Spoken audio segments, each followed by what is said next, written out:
ओवीस kitchen या चॅनलमध्ये तुमचे स्वागत आहे. तर आज आपण अगदी घरगुती उपाय पाहून झुरळ कशी गायब करायची हे मी तुम्हाला दाखवणार आहे. तुमच्या घरात कितीही झुरळे असू दे, लहान असू दे, मोठी असू दे, पण फक्त या ट्रिकमुळे तुमच्या घरातली सगळी झुरळं गायब होणार आहे. आणि घरातलीच नाही तर घराच्या बाहेरसुद्धा झुरळ दिसणार नाही. कारण की खूप जास्त इफेक्टिव्ह असा हा मी उपाय तुम्हाला सांगणार आहे. त्यामुळे व्हिडिओ नक्कीच शेवटपर्यंत पहा, कुठेही स्किप करू नका. आणि जर चॅनलवरती नवीन असाल, चॅनलला अजूनही सबस्क्राईब केलं नसेल तर नक्कीच एक लाईक आणि एक सबस्क्राईब करून घ्या. तर चला, थोडाही वेळ न घालवता लगेच व्हिडिओला सुरुवात करूया.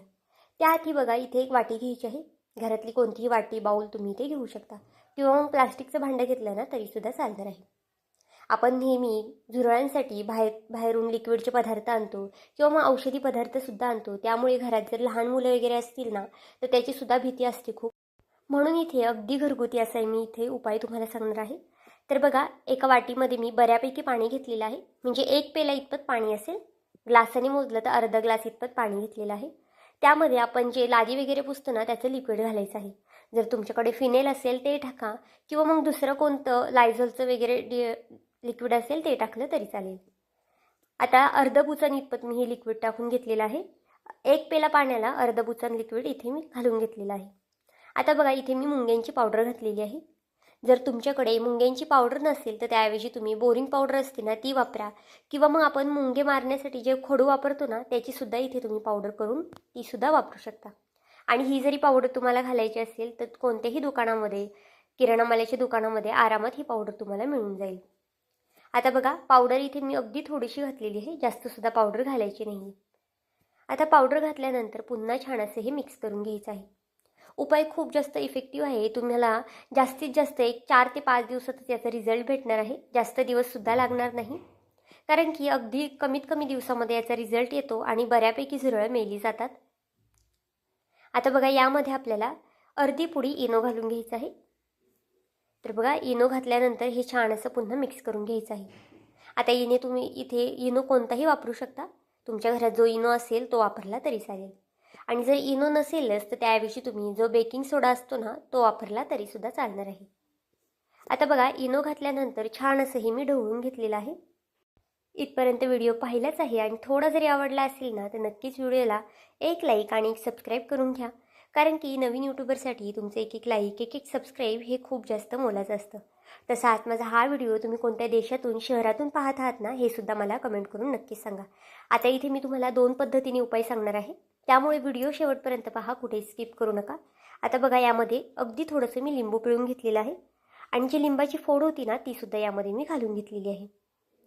आता हे जे आहे ना ते तुम्ही कोणत्याही स्प्रे बॉटलमध्ये भरू शकता, आणि जिथे तुम्हाला वाटेल झुरळ असतात सांधे कोपऱ्यामध्ये, वरती माळ्यावरती वगैरे, किंवा मग घ्याच्या टाकीच्या वगैरे पाठीमागं, अशा खूप साऱ्या ठिकाणी तुम्ही हे स्प्रे वगैरे करू शकता.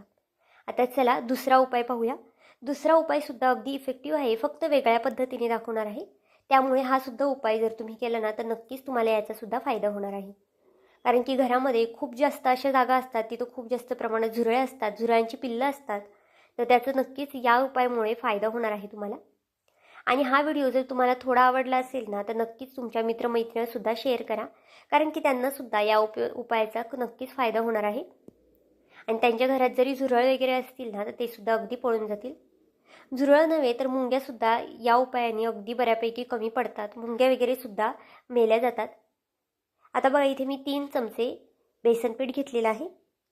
त्यानंतर यामध्ये अगदी थोडंसं लिक्विड घालून घेतलेलं आहे, जे आपण कपडे वगैरे धुण्यासाठी वापरतो ना, कपडे धुण्यासाठी किंवा मग लादी वगैरे पुसण्यासाठी, ते लिक्विड इथे आपल्याला घालायचं आहे. यानंतर जी सुरुवातीला आपण मुंग्यांची पावडर घालून घेतली होती ना ती पावडरसुद्धा यामध्ये मी इथे घातलेली आहे. तर बघा, पावडर घालून झाल्यानंतर हे छान असं मिक्स करून घ्यायचं आहे. घरामध्ये जर तुम्हाला कपड्यांमध्ये वगैरे सुद्धा कधी कधी झुरळ असतात कपाटामध्ये वगैरे, तर त्यावेळेस सुद्धा तुम्ही या उपायाचा फायदा करू शकता, कारण की तिथे आपण स्प्रे वगैरे तर मारू शकत नाही. तर नक्कीच ह्या उपायाचा तुम्ही नक्कीच तिथे फायदा करू शकता. आता बघा, यामध्ये आपल्याला थोडंसं पाणी घालून घ्यायचं आहे. तर बघा, अगदी थोडंसं पाणी घालून घेतलेलं आहे. आता सुरुवातीला जे मी इथं टाकून घेतलं होतं ना ते थोडीशी साखर घातलेली होती, अगदी थोडीशी. साखर घातल्यामुळे काय होतं, किंवा मग कोणताही गोडाचा तुम्ही पदार्थ घातला ना, साखर, गूळ, किंवा बिस्किटाचा थोडासा तुकडा वगैरे घालू शकता भुगा करून. त्याच्यामुळे झुरळ वगैरे असतात ना, ते असे पदार्थ खातात आणि लवकर मेलीसुद्धा जातात. त्यामुळे कोणता तरी गोडाचा पदार्थ यामध्ये ॲड करा. तर बघा, नंतर हे छान असं मिक्स करून घेतलेलं आहे. आता जर तुमच्याकडे बेसन पीठ नसेल ना, तर त्याऐवजी तुम्ही गव्हाचं पीठसुद्धा वापरू शकता. आणि पुन्हा हे छान असं मिक्स करून घ्यायचं आहे. आणि जर तुम्हाला थोडंफार पातळ वाटत असेल ना, तर यामध्ये तुम्ही गव्हाचं पीठ टाका किंवा मग बेसन पीठ टाका. आता याची तुम्ही अशा पद्धतीने गोल गोल गोळेसुद्धा करू शकता. किंवा मग एखादा कापसाचा बोळा घेऊन त्याला ते मिक्सचर जे आहे ना, ते लावून कोपऱ्याला हे जिथे जिथे तुम्हाला वाटेल ना, तिथे तिथे झुरळं आहेत, तिथं तिथं तुम्ही हे टाकू शकता. त्यामुळे नक्कीच याचा फायदा होणार आहे तुम्हाला. जर कपाटामध्ये वगैरे असेल ना, तर त्या ठिकाणी सुद्धा टाकून बघा. तर नक्कीच हा सुद्धा उपाय करून बघा, तुम्हाला नक्कीच याचा फायदा होणार आहे. तर आजचा हा व्हिडिओ तुम्हाला कसा वाटला मला हे कमेंट करून नक्की सांगा. आणि चॅनलवरती नवीन असाल तर चॅनलला नक्कीच एक लाईक आणि सबस्क्राईब करून घ्या.